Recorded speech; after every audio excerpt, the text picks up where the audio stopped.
Exciting show tomorrow, so we'll be joined by sporting power couple Chloe Madeley and James Haskell. They'll be here along with psychotherapist Lucy Beresford. Also, we're going to be speaking to Dan Reid. That's the man behind Leaving Neverland, Channel 4's controversial documentary on Michael Jackson.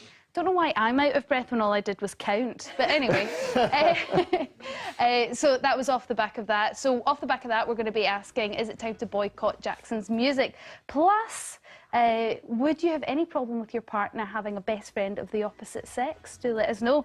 Now, if you'd like to join us and be part of our wonderful live studio audience, all you need to do is text audience to 85525 and someone will get back to you with all the details. You can also find those details on our Facebook page.